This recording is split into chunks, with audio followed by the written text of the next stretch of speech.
일단 그 줌으로 지금 참여해 주시는 그 우리 정중 선생님들께서 혹시 질문을 꼭 좀 해주시겠다는 분이 몇 가지만 보충적으로 말씀을 드리고 또 질문을 한 가지만 좀 드리도록 하겠습니다.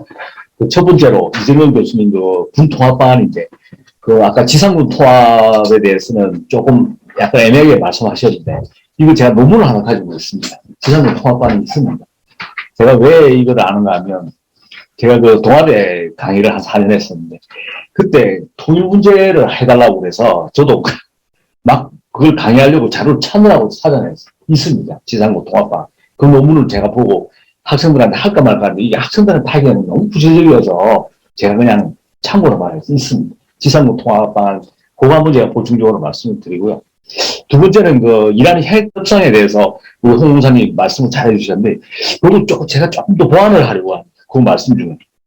이란이 이걸 하는 게 맞고 지금 이란의 핵 협상 모델이 왜 문제가 있고 이것이 좀 적용되기 어렵다고 얘기하는가 하면 세 가지 이유가 있습니다. 첫 번째는 북한은 1인 지배 체제고 폐쇄 경제 체제고 자력 경쟁 체제고 그래서 중국 등으로 인해서 이란의 핵 합의에 기반이 되었던 경제 제재, 즉 제재를 많이 강조하고 있는데 제재 압박 효과가 충분히 않다. 이것이 첫 번째고 두 번째는 이란의 핵 협상이 타결되는 데는 제3자가 개입이 되었습니다. 우리가 잘 아는 영국, 프랑스, 독일 상국입니다. 그 이란으로부터 이 사람이 성실하고 신뢰 있는 협상 대상자로 인정을 받았습니다. 그렇기 때문에 이란이 그 요구를 받아들였고 트럼프가 이란의 핵 협상을 깰 때도 이 상국들이 상당히 반발을 했어요. 크게 반발을 했어요. 이게 우리가 한 거를. 그래서 앞으로는 이란 문제에 우리 개입 안 하겠다는 얘기를 했거든요. 그러니까 이 점이 지금 간과됐고 두 번째는 북핵 문제에서 이 모델을 적용하기 위해서는 이와 같은 성실하고 신뢰받는 중간에 매개를 해줄 수 있는 당사자가 있어야 되는데 당사자가 없다는 거죠. 북핵 문제에 있어. 그래서 적용하기 곤란하다.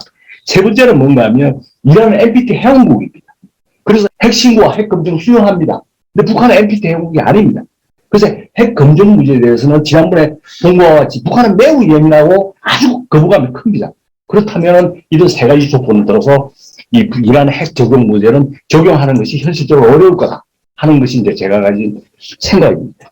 세 번째 말씀드리고 싶은 부분은 쿠바입니다. 쿠바 미사일.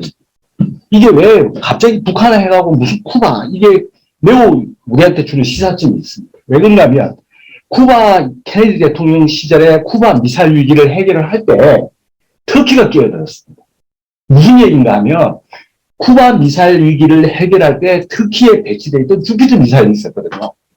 그런데 후르츠초프가 케네디한테 서한을 2번을 보내게 되는데 그 서한을 보낼 때 무슨 조건을 걸었냐면 터키에서 주피터 미사일을 철수시키면 우리도 쿠바에서 미사일을 철수시키겠다는 조건을 걸었어요. 그 조건이 그게 비밀협상으로 들어갔던 건데 미국이 수용을 했어요. 근데 이게 왜 제가 이 문제가 중요하게 보라면 이 터키에 배치했던 주피터 미사일을 철수할 때 미국이 동맹국이었던 터키와 전혀 상의를 안 했어요. 그야말로 비밀협상을 했어요. 그래서 비밀협상이라는 내용조차도 소련하고 합의를 했어요. 우리는 전혀 공개하지 않기로. 그런데 이것이 철수되고 난 1년 후에 우연하게 터키가 하게 됐어요. 미국이 인정해준 적도 없고 말해준 적이 없어요. 거기서 터키가 엄청나게 분노를 하게 되고 반미 감정의 뿌리입니다. 그게 무슨 얘기인가 하면 북한하고 미국의 협상 과정에 이름하여 동맹의 방기라고 얘기를 하죠. 북한하고 미국하고 협상 과정에 있어서 한국도 이런 꼴을 당할 수 있다는 거예요. 북한하고 북미 협상을 하는 과정에서 미국이 필요하다면 우리도 터키식 방법을 미국이 할 수 있다는 거예요. 그런데 이것이 왜 의미가 있냐면 2번에 걸쳐서 얘기를 했어요. 로버트 게이츠가 이 비싼 뉘앙스를 풍겼어요. 두 번째는 또 무슨 의미 있는 내용이 있었냐면 2017년도에 미국하고 중국하고 고위급 회담을 할 때 이 쿠바 미사일 모델 얘기가 나왔어요. 이와 같은 방식도 원용하는 것이 좋지 않냐. 이것이 지금 오늘 발표문에 빠졌던 부분인데 이 부분을 심각하게 받아들이고 봐야 한다는 것입니다. 예.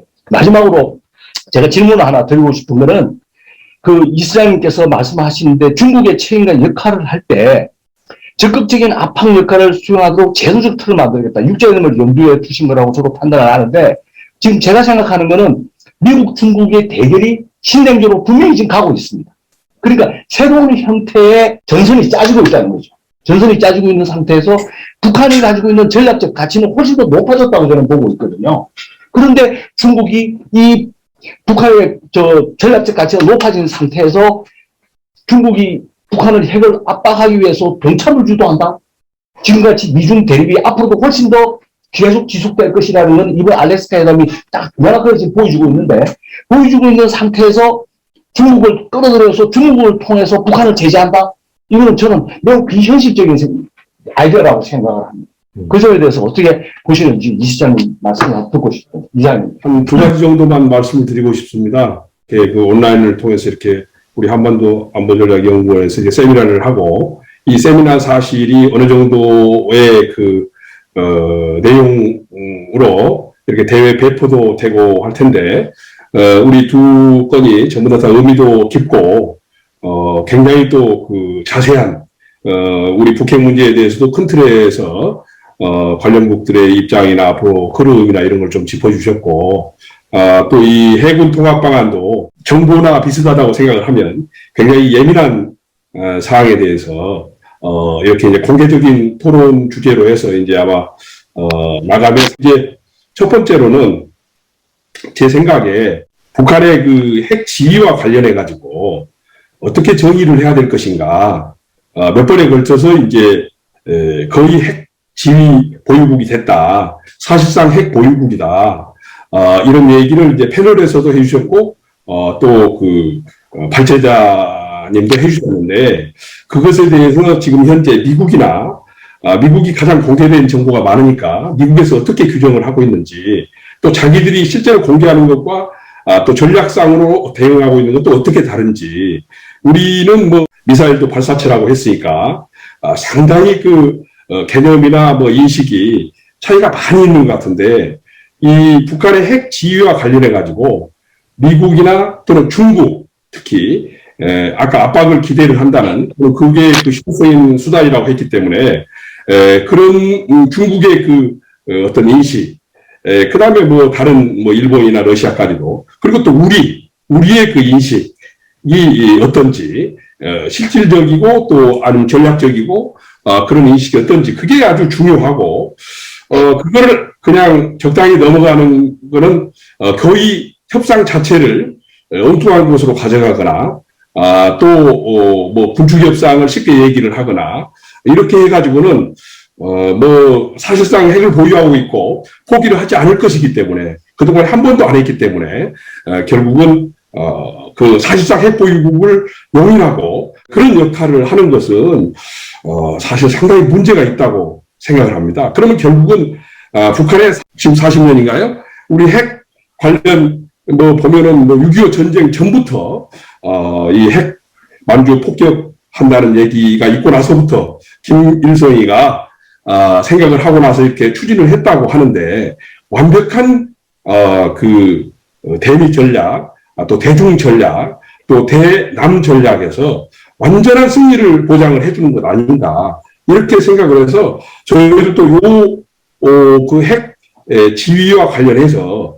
약간은 미국의 생각이나 지금 관련국의 현재 입장, 그리고 전략적인 입장 정도로 소개내기까지는 안 쓰더라도, 적어도 짚어놓을 필요가 있지 않을까, 조심스럽게, 그런 생각이 들고, 중국의 대북 압박을 위해서 어떤 레버리지가 있는지 잘 모르겠습니다. 중국이 이미 지금 미국과의 어떤 대립 전략을 더 심하게 가져가고 있고, 아마 우리는 막연히 또, 대화를 중시하는 바이든은 어떻게 할 것인지, 같이 논의를 확대할 것이다, 이런 얘기는 표피적으로 나오는데, 실질적으로는 사실, 중국의 사실상의 부상이, 북한의 사실상의 핵 지위 전략만큼이나 상당히 눈에 보이게 이렇게 성과를 이미 이룬 것으로 이렇게 생각이 되는데, 그런 측면에서 과거에 중국이 좀 경제라든지 여러 가지 레버리지가 있어서 대중 제재를 의식해서 실질적으로 대중 제재하고, 또 한 가지 제가 생각하고 있는 것은 북한의 핵 보유에 대한 어떤 나름대로의 견제 전략이 있었다고 저는 생각을 합니다. 그때 원자마오가 방북해가지고 진짜로 설득에 나서고, 그런데 이미 북한이 핵실험하고 나서는 그런 노력 자체를 접어버린 것으로 봐서 핵 보유국 지위와 관련해 가지고도 중국의 입장이 변화가 있지 않았는가, 네, 그런 생각을 좀 하는데, 그리고 또 미국과의 어떤 예민하면서도 강력하고 포기하지 않고 있는 추구, 그런 측면에서도 이미 좀 달라져 있지 않은가.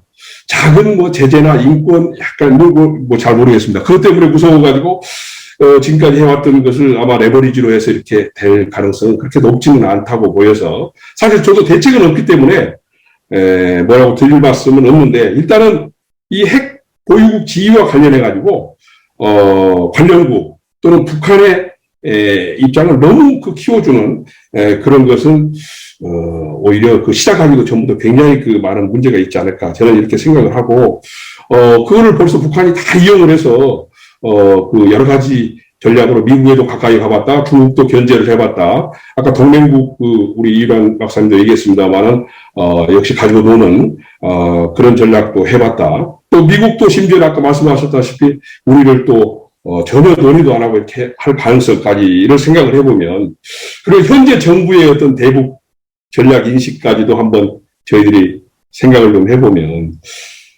정말로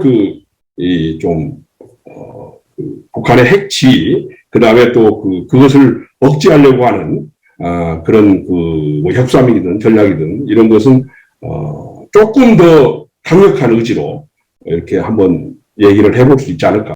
네, 감사합니다. 두 분 말씀을 한 2분 정도 범위 안에서 좀 간단하게 말씀해 주시죠. 이견을 먼저. 이란 박사님께서 이제 얘기하신 저희를 말씀드리겠습니다. 이란 핵 합의에 대해서 북한에 적용하기 어렵다, 그렇게 얘기하셨는데, 저도 그게 공감합니다. 근데 이제, 저도 이제 처음에 이 주제를 연구하면서, 바이든 행정부의 인사들이 이제 이란 핵 합의 문제를 모델로 얘기한 걸 보고, 참 이게 되지도 않는데 좀 들고 나왔다, 그렇게 생각했는데, 맥락을 보면 좀 이해가 되더라고요. 발표하면서도 얘기했지만, 이란 핵 합의를 그대로 적용하자는 게 아니고, 이란 핵 합의와 얻어지게 된 원인, 그걸 좀 활용해보자, 이런 취지라고 볼 수 있겠습니다. 그래서 그게 이제 거기서 얻은 교훈이 다자적 압박, 그리고 이제 이란이 스스로 이제 협상에 응했다시피 북한도 스스로 협상에 진정하게 응할 수 있도록 한 그런 상황에 이르도록 하는 것이 교훈이라고 볼 수 있고, 또 이제 미국이 이제 그런 생각을 하게 된 게, 그동안에 북한과 핵 협상이 북한에 대해서 어떤 양보를 하면 어떤 좋은 결과를 얻어지지 않을까, 태도 변화를 얻어지지 않을까, 그런 기대를 하고 여태까지 협상을 했는데 그러지 못했다. 그런 경우에 북한에 대해서는 어떻게 하면 더 압박을 가할 수 있는가 하는 그런 거라고 볼 수 있겠습니다.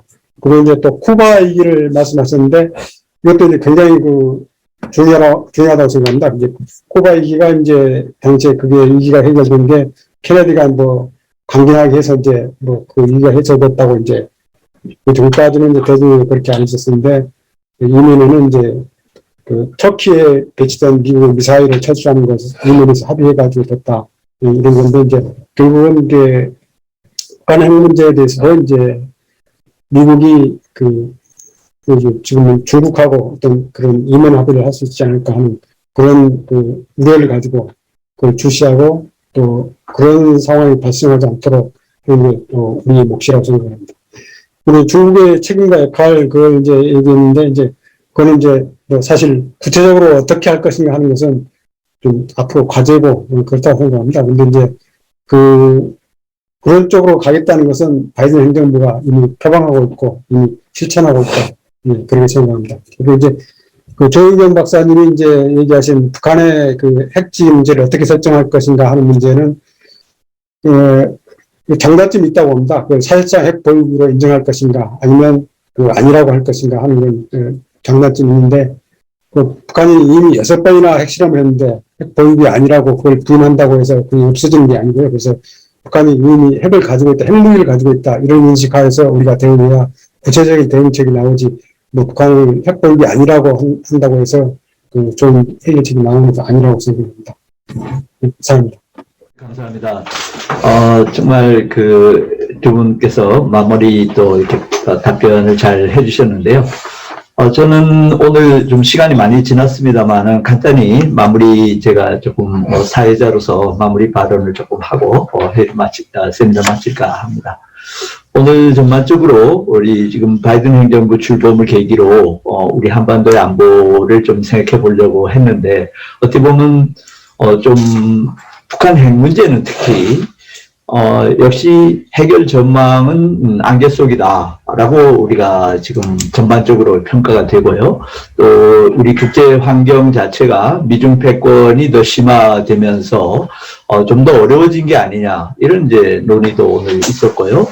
그렇지만 우리가 포기할 수 없는 이제 부분이기 때문에 이제 계속 앞으로 이 부분 우리가 방안도 생각을 하고 뭐 전략도 생각하고 계속 노력해야 될 부분이다 이런 생각이 들고요.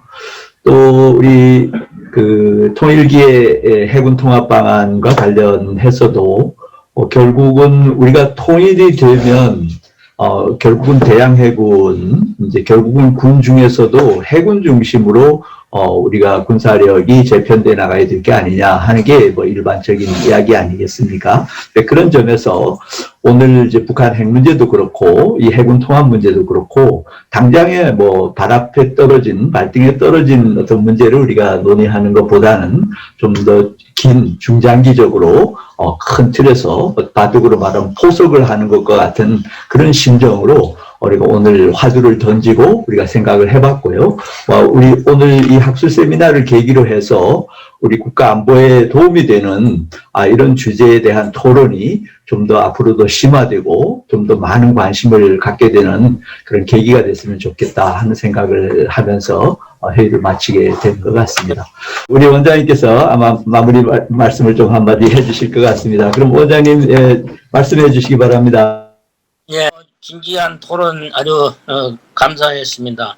그리고 이번 토론을 보면서 이게 세미나를 통해서 상호 토론을 하는 것이 중요하고 참 의미가 있다는 생각을 가졌습니다. 지금까지 나온 발표 내용이라든가 또는 그 토론 그리고 질문 내용 이런 것들이 전부 그대로 현실적으로 와닿는 그런 내용들이고 아주 의미가 가치가 있는 것이라고 생각을 합니다.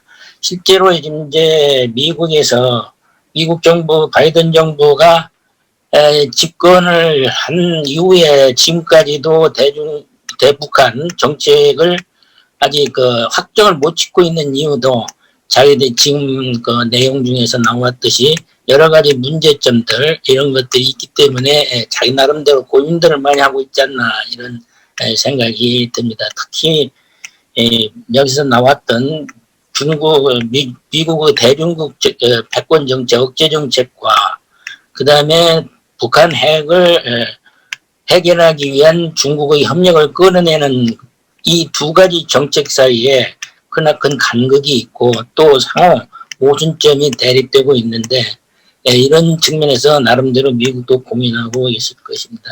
어쨌든 간에 이번 그 토의 결과가 아주 중요한 내용들인데 이런 내용들을 두 분께서는 좀 더 보완을 하셔가지고 더 만족을 시키면 더 좋을 것 같습니다. 특히 이정건 교수님 멀리 와주셔서 고마운데 이정건 교수님께서 말씀하신 것과 관련해가지고 살짝 이제 스쳐 지나가는 아이디어로서는 그 통일 후에 해군 통합 방안인데 그 이전에 통일 이전에 우리 한반도의 그 영토 주권 문제 예를 들면 일본의 독도 침범이라든가 이런 것을 닥쳤을 때 남북한이 해군은 공군하고 이런 그 군사력 협력 방안 협력 가능성은 있는 것인가 있다면은 그 방안은 무엇인가 이런 것도 한번 연구해 볼 필요가 있겠다는 아이디어가 슬쩍 지나갔습니다. 수고들 많으셨습니다. 예. 감사합니다. 예, 원장님께서 마무리 발언과 함께 또 이렇게 오늘 참석해 주신 분들께 감사하다는 말씀 해주셔서 너무 감사드립니다. 오늘 그 줌으로 이렇게 참석해 주신 분들 여러분들 계신데요. 끝까지 또 참여해 주시고 경청해 주셔서 너무 감사드립니다. 오늘 끝까지 참석해 주신 우리 선생님들께 감사드리면서 오늘 학술 세미나 이것으로 마치도록 하겠습니다. 감사합니다. 감사합니다.